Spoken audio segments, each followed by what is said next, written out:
il y a des déficits en pollinisation qui sont tellement importants dans certaines cultures, notamment dans les vergers de poiriers, que les paysans des environs sont engagés et on leur remet des petits pinceaux et des petits pots remplis de pollen de poirier et ils vont aller polliniser manuellement les fleurs de poirier puisque c'est la seule façon qu'ils sont capables d'obtenir là, une bonne mise à fruit dans leur culture. Alors évidemment, c'est quelque chose qu'on pourrait bien difficilement s'imaginer de faire ici, considérant plein d'éléments comme le coût de la main-d'œuvre, le fait qu'il n'y a pas tant de gens qui voudraient faire ça.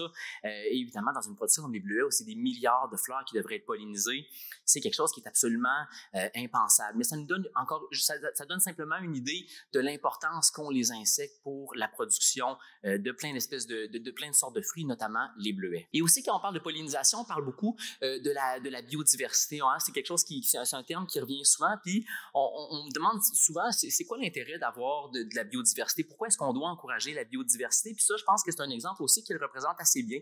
C'est une étude qui a été faite par Madeleine Chagnon au début des années 90, et dans laquelle ils ont regardé, dans ce cas-ci, c'était la fraise qui était prise comme modèle, mais ils ont regardé le comportement des petites abeilles sur les fleurs de fraisier et des grosses abeilles sur les fleurs de fraisier. Et ce qu'ils ont constaté, c'est que les petites abeilles, elles, quand elles venaient se poser sur la fleur, elles parcouraient le pourtour de la corolle, donc le pourtour des endroits où il y avait les portions reproductives de la fleur, et ensuite de ça, lorsqu'elles avaient récolté le pollen et le nectar qui était présent dans ces portions-là, elles quittaient. Tandis que les plus grosses abeilles, elles, quand elles arrivaient sur les fleurs, elles venaient se poser dans le milieu parce que c'était plus facile d'accès et elles faisaient des va-et-vient sur cette portion-là de la fleur. Évidemment, lorsque c'était juste soit une grosse abeille ou soit une petite abeille qui allait polliniser la fleur, qui allait visiter la fleur de fraisier, eh bien, la pollinisation pouvait facilement être une pollinisation qui était incomplète. Ça faisait des fruits qui étaient moins parfaits qu'ils auraient pu l'être. Par contre, lorsqu'on superpose ces deux schémas de déplacement-là, ben, on constate que lorsque à la fois une petite abeille et une grosse abeille allaient se poser sur la fleur et butiner une même fleur, mais là, ça faisait une pollinisation qui était plus complète avec tous les bénéfices qu'on connaît,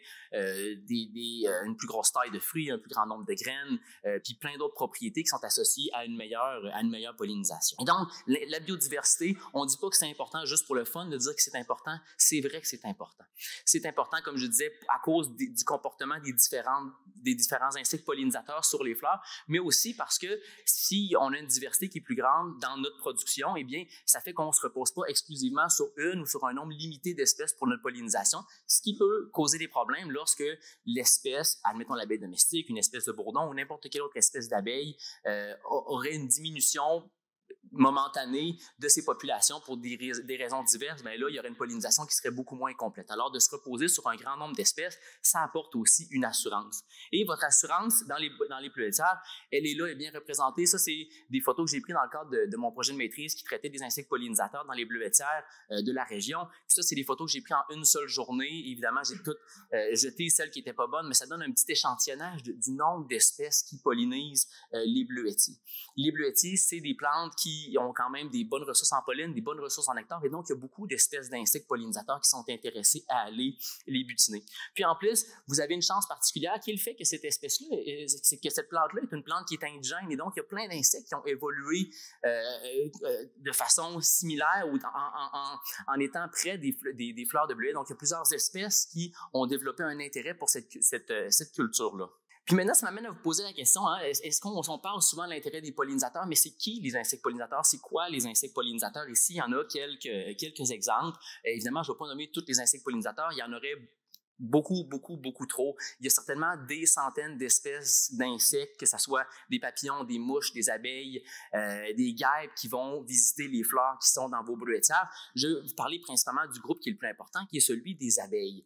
Évidemment, quand on pense à abeilles, spontanément, les gens pensent principalement à l'abeille domestique, hein, qu'on voit en haut ici à droite, qui est certainement celle qu'on connaît le mieux parce que c'est une espèce qui est élevée commercialement, qui produit du miel, qui est très importante pour son activité pollinisatrice dans les cultures. Mais pour les entomologistes, pour les gens comme moi, ben, les abeilles, c'est pas exclusivement l'abeille domestique. Hein. Les bourdons font partie aussi du grand groupe des abeilles, puis toutes les autres espèces qui sont là font partie du grand groupe des abeilles. Au Canada, on estime qu'il y a environ 900 espèces d'abeilles qui sont présentes, puis au Québec, là, c'est un peu plus de 300. Et généralement, on va diviser les grands groupes d'abeilles, où notre intérêt pour les pollinisateurs va être divisé en deux catégories qui vont être basées, entre autres, sur la nidification de ces espèces-là, parce que le fait de connaître où nichent ou comment nichent les insectes pollinisateurs qui sont présents dans nos cultures, ça va nous permettre de savoir comment est-ce qu'on peut faire pour les préserver, comment est-ce qu'on peut faire pour les protéger, ou même comment est-ce qu'on peut faire pour augmenter leur population. Et donc, c'est important d'être capable de reconnaître les espèces d'insectes qui sont présents dans nos bleuetières ou dans nos diverses cultures fruitières, justement pour savoir quelles sont les mesures à mettre en place pour pouvoir encourager leur présence. La première catégorie d'espèces, de types, de patrons de nidification, on va les appeler les nicheurs de sol. Comme leur nom l'indique, c'est des insectes qui vont nicher dans le sol. Généralement, ce sont des abeilles solitaires pour la grande majorité. J'ai oublié de le spécifier tantôt, mais la grande majorité des espèces d'abeilles qui sont présentes au Canada sont des espèces solitaires. Ce qu'on veut dire par là, c'est que c'est des espèces qui ne vont pas construire des colonies. Ça va être des femelles qui vont rencontrer un mâle au début de leur vie, généralement au printemps, vont s'accoupler, les mâles vont mourir ou vont simplement s'en aller. Et les femelles, par elles-mêmes, vont commencer à creuser des trous, vont commencer à construire leur nid, qui va avoir l'apparence un peu d'un nid de fourmi. Et c'est à l'intérieur de ce nid-là qu'elle va élever sa progéniture, ou du moins qu'elle va fournir les ressources alimentaires à sa progéniture. Ici, on voit sur cette diapo-là à quoi ça ressemble l'intérieur d'un nid de nicheur de sol. Alors, on voit là à quoi ça ressemble. C'est une espèce de cheminée centrale qui est ici et au bout, il va y avoir une espèce de petite montagne qui, encore une fois, s'apparente à celui d'un nid de fourmis. Et de la cheminée centrale, il va y avoir des petites salles secondaires qui vont partir là, vers les côtés. Et c'est à l'intérieur de ces petites salles-là qu'on appelle des loges que la femelle va aller déposer les ressources de pollen, qu'elle va généralement coller les grains de pollen entre eux avec du nectar. Et c'est sur ces boules de pollen-là qu'elle va pondre ses œufs. Et ensuite de ça, les œufs vont éclore et les larves vont se développer de façon autonome. Donc, chez ces abeilles-là, il n'y a aucun soin parentaux qui sont effectués, contrairement à l'abeille domestique ou comparativement aux bourdons ou aux autres insectes qui sont sociaux. Ce qu'on voit, là, les petites boulettes ici en jaune, ce sont les boules de pollen qui ont été construites, qui ont été constituées par la femelle. Et ce qu'on voit, le petit grain de riz dessus, c'est soit un œuf ou soit une larve qui est en développement. Dans pratiquement tous les écosystèmes agricoles, les pollinisateurs qui ont le plus gros impact sur la pollinisation sont des nicheurs de sol. Et c'est donc ceux-là qu'on doit cibler lorsqu'on veut essayer de protéger les pollinisateurs pour encourager la pollinisation. Je vais vous en présenter quelques-uns qui sont probablement juste pour que vous voyez à quel point ils sont jolis puis sympathiques, puis aussi pour qu'éventuellement vous puissiez les reconnaître si vous en voyez dans vos champs, dans vos bleuetières. Alors, les andrénas, qu'on appelle aussi communément les andrènes, qui sont ces abeilles vraiment très, très jolies, très poilues. C'est des abeilles qui sont vraiment particulièrement efficaces dans leur pollinisation, entre autres à cause qu'ils ont beaucoup de structures de transport du pollen qu'on appelle des scopas. Donc, il y en a sur les pattes, sur les tibias, sur les fémurs, il y en a même sur leur thorax. Ce qu'on voit ici, là, donc même tout leur thorax, qui est souvent les portions qui rentrent le plus en contact avec les portions reproductives des plantes, ont des structures pour transporter le pollen. Évidemment, plus un insecte va avoir des grosses structures pour transporter le pollen, plus il va pouvoir visiter un grand nombre de fleurs avant de retourner à son nid pour déposer les ressources, et donc plus il y a de chances de faire des pollinisations efficaces.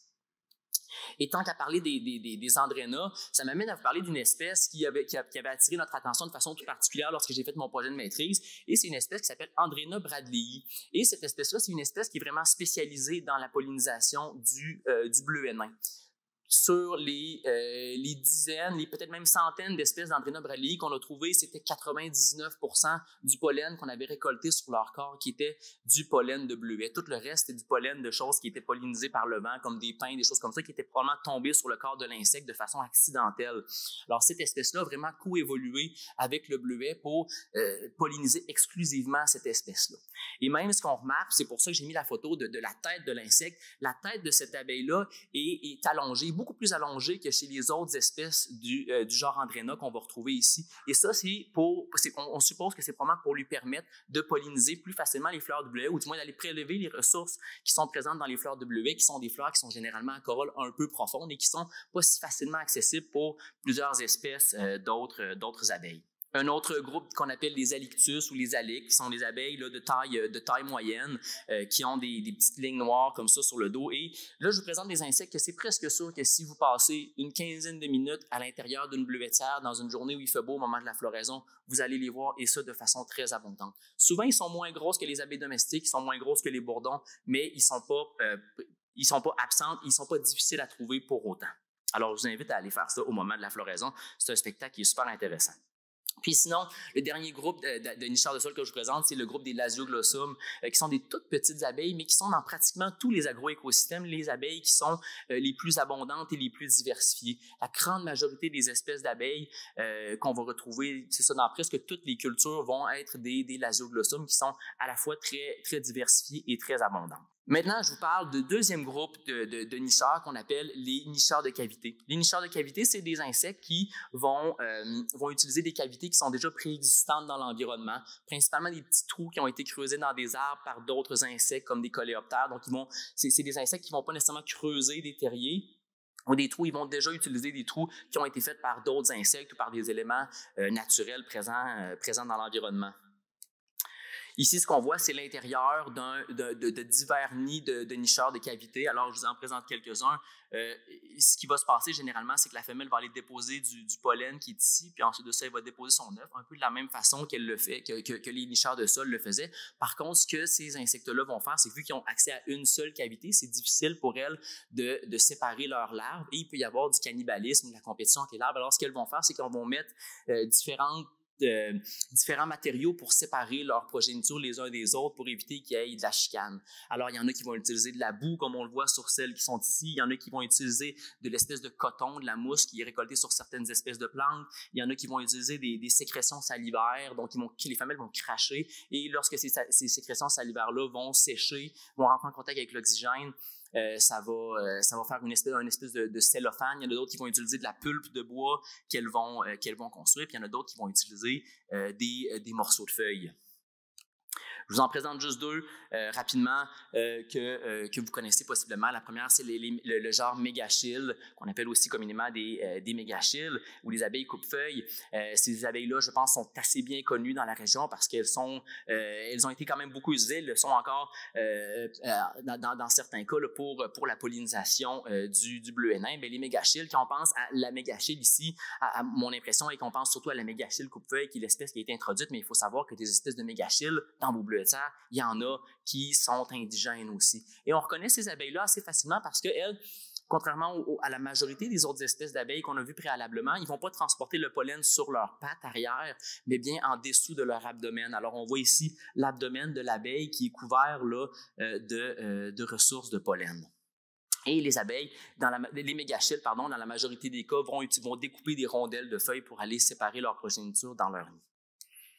Et l'autre, qui est aussi un groupe dont vous avez possiblement déjà entendu parler, c'est le groupe des osmias, qu'on appelle les osmies, ou des abeilles maçonnes. Elles, ce qu'elles vont faire généralement pour séparer leur progéniture au sein de la cavité qu'elles vont occuper, c'est qu'elles vont prendre de la boue, de l'argile mouillée, elles vont récolter des petites boulettes de ça, et après ça, elles vont aller tapisser les murs de leur nid, là, encore une fois, pour séparer leur progéniture. Maintenant, je glisse juste un petit mot sur ce qu'on pourrait appeler des non-nicheurs. Donc ça, c'est des insectes qui ne font pas de nid, qui ne vont pas offrir de soins parentaux particuliers. Ce qu'on voit ici sur la photo à droite, c'est une espèce de papillon qu'on appelle un sphinx colibri, qui est encore une fois une espèce qu'on voit quand même assez fréquemment dans les bleuetières. Généralement, c'est des insectes qui vont avoir un impact sur la pollinisation qui va être un peu moindre, puisque c'est des insectes qui ne vont pas faire une collecte active du pollen pour nourrir leur progéniture. Ils vont utiliser les fleurs et les ressources qu'elles offrent exclusivement pour les besoins des adultes, pour leurs besoins énergétiques. Et donc, le fait de ne pas récolter le pollen fait que généralement, il va y avoir un transfert de pollen sur les fleurs qu'elles vont visiter par après qui va être aussi moindre. Mais je trouve ça pertinent de parler un peu de ces abeilles-là. Ici, ce qu'on voit, c'est ce qu'on appelle un cirfe, donc le genre, une mouche du genre Cirphus. Ces abeilles-là, il y en a peut-être d'entre vous en voyant l'image qui pensaient que c'était une guêpe. Eh bien non, c'est vraiment une mouche qui est absolument inoffensive, mais qui, justement, a développé des façons de se défendre et sa façon, elle, c'est de se camoufler, d'essayer de ressembler à un insecte piqueur. C'est aussi des insectes qu'on trouve vraiment très fréquemment dans les bleuetières. Et ici, ça, c'est un autre cirfe qui appartient au genre Toxomerus. Encore une fois, si vous prenez 15 minutes au courant de votre été pour regarder n'importe quelle talle de fleurs sauvages, il y a des bonnes chances que vous croisiez cette petite mouche-là, qui est vraiment pas très grosse, mais qui est excessivement abondante. Et une des raisons pourquoi j'aime bien parler des cirfes, de ces petites mouches-là, c'est que pour la majorité des espèces, les stades larvaires consomment des pucerons, donc des insectes qui sont ravageurs. Alors, ce sont des insectes qui ont un double impact positif sur l'agriculture. Je sais que dans les bleuetières, les pucerons, à ma connaissance, c'est pas quelque chose de particulièrement particulièrement problématique, mais je pense quand même que c'est important de noter que les insectes, dépendamment du stade de développement où ils sont rendus, ils peuvent avoir des rôles qui sont diversifiés et dans certains cas, ils peuvent avoir à la fois un rôle bénéfique au stade larvaire et au stade adulte. Ce qu'on voit ici sur la photo, c'est la larve de puceron, donc l'espèce de gros ver qui est là, la larve de cirfe, qui est ici l'espèce de ver. Et ce qu'on voit aux alentours, ce sont des pucerons qui sont en train de se faire prédater par la larve en question.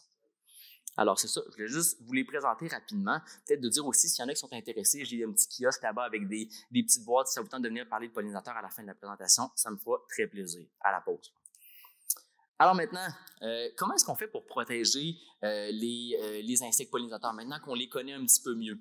Bien, c'est bien simple. Hein, les insectes pollinisateurs, ils ont les mêmes besoins que nous, ils ont les mêmes besoins que tous les animaux. Ils ont besoin d'un logis, d'un endroit pour vivre, d'un endroit pour nicher, et aussi ils ont besoin de nourriture. Alors, il n'y a pas de secret très, très important, mais là, comment est-ce qu'on fait pour leur offrir à la fois un logis et à la fois des ressources alimentaires? Première des choses, on va parler du logis. Et ça m'amène à vous parler des nichoirs à pollinisateurs. Probablement qu'une bonne partie des gens ici ont entendu parler de l'intérêt qu'a suscité le fait de construire des nichoirs à pollinisateurs. Il y a probablement des gens ici qui en ont construit ou qui connaissent des gens qui en ont construit. Il y a probablement des gens qui en ont acheté aussi pour essayer de voir qu'est-ce que ça pourrait faire. Il y a des projets de recherche super intéressants qui ont porté là-dessus. Et ça, c'est un essai que j'ai fait chez un producteur où on a construit des nichoirs à pollinisateurs en faisant plein de recherches au préalable, puis on se dit on va réussir à élever des insectes pollinisateurs, puis à faire que la production, qui va avoir une meilleure pollinisation. Lui, dans son cas, c'était un verger de pommes. Alors, on a construit des nichoirs qu'on voit là. C'était des nichoirs qui étaient faits pour être, ou qu'on pouvait entretenir. Je vais en parler dans un instant pourquoi est-ce que c'est important d'avoir ça. Donc, c'est un bloc de bois comme ça dans lequel on a fait des trous et on introduisait des petites pailles de carton qu'on pouvait retirer au moment de l'hiver pour pouvoir voir est-ce que nos nichoirs avaient effectivement été colonisés et ils avaient été colonisés par quoi? Parce qu'évidemment, il n'y a pas juste des abeilles qui peuvent aller coloniser ce genre de cavité-là. Il y a plein d'insectes qui sont intéressés par ça.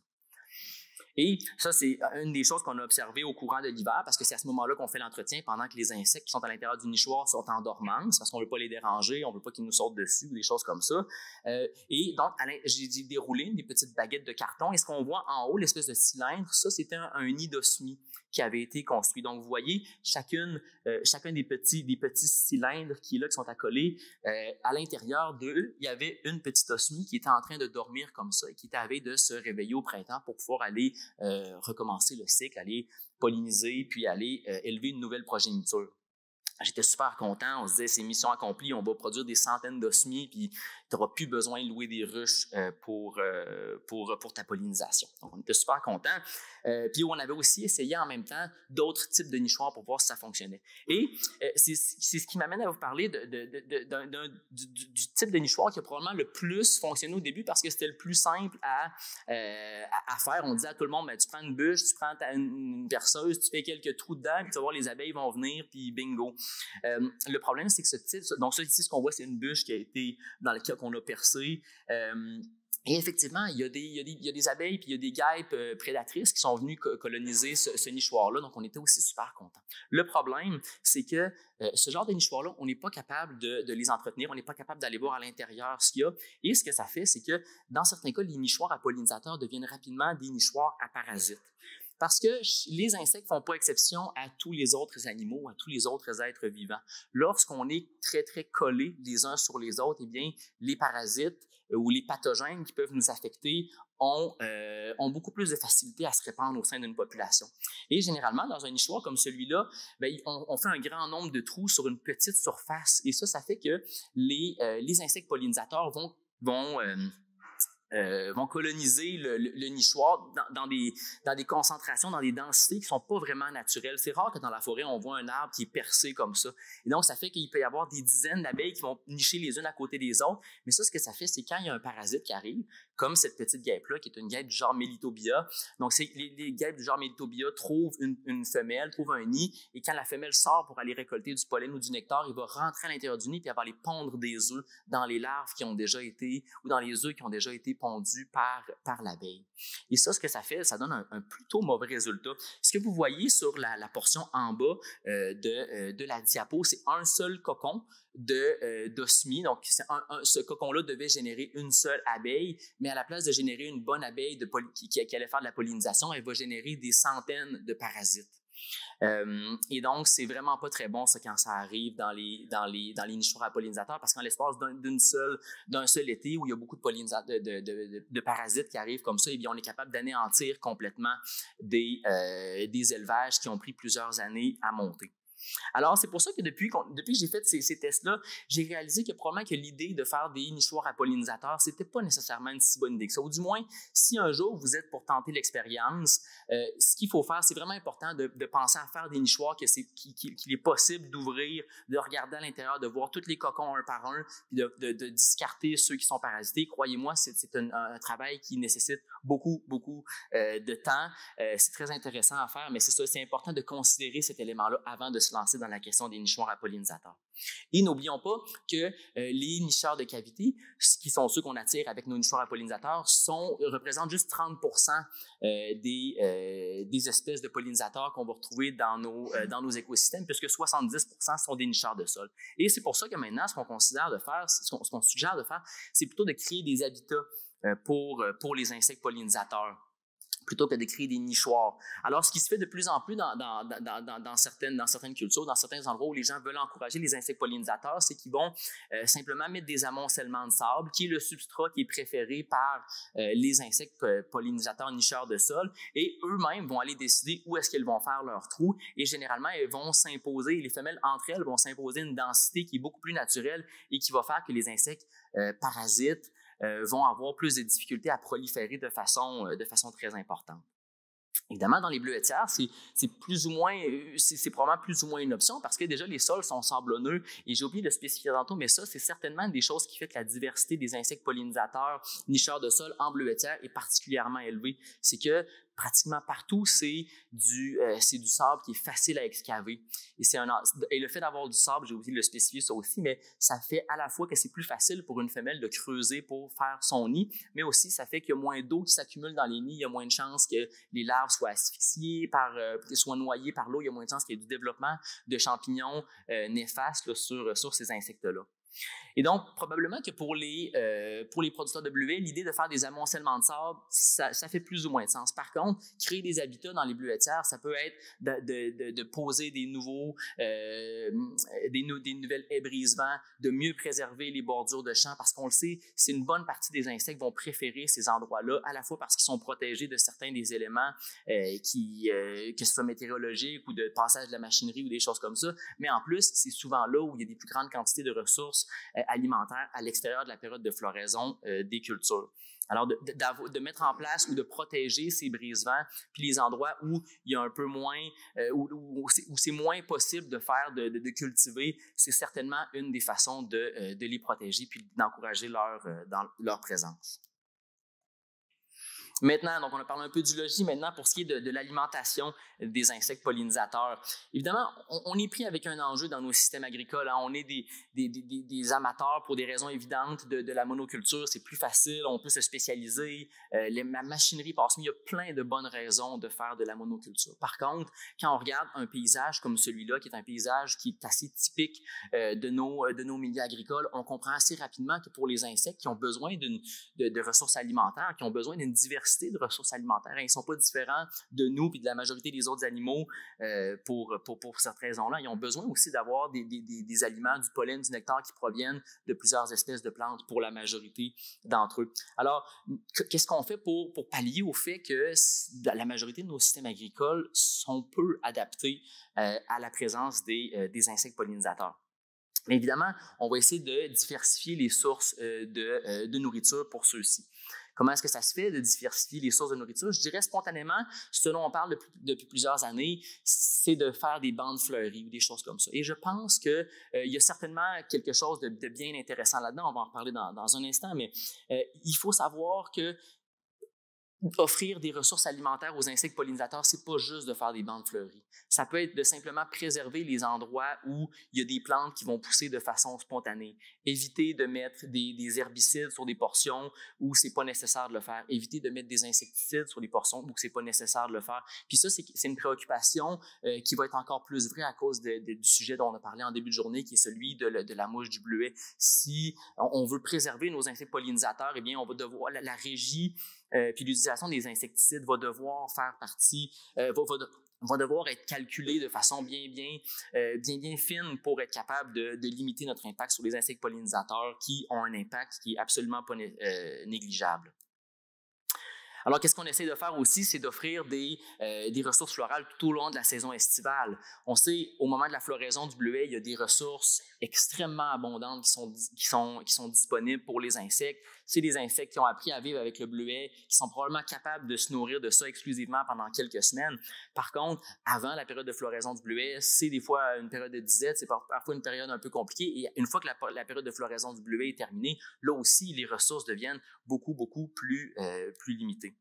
Alors ici, c'est juste un exemple qu'on a fait qui est probablement pas applicable pour plusieurs d'entre vous, mais c'est juste des exemples de comment est-ce qu'on doit penser une bande fleurie ou un aménagement pour les insectes pollinisateurs. C'est important de savoir à la base quelles sont les plantes qui sont d'intérêt pour nos insectes pollinisateurs et ensuite de ça, c'est quoi leur moment de floraison et on va simplement venir mettre faire notre sélection de plantes en fonction des périodes de floraison pour avoir une période, pour offrir une disponibilité alimentaire tout au long de la saison estivale. Parce qu'on le sait, d'avoir beaucoup de ressources en début de saison, c'est bon pour encourager le développement des colonies d'insectes sociaux comme les bourdons, entre autres. Donc, si on est capable de leur offrir tôt des ressources importantes dès le mois de mai, admettons, mais ça fait qu'au mois de juin, lorsque c'est la période de la floraison du bleuet, les colonies sont déjà un petit peu plus grosses et il va y avoir plus de main-d'œuvre qui va aller travailler dans vos bleuetières.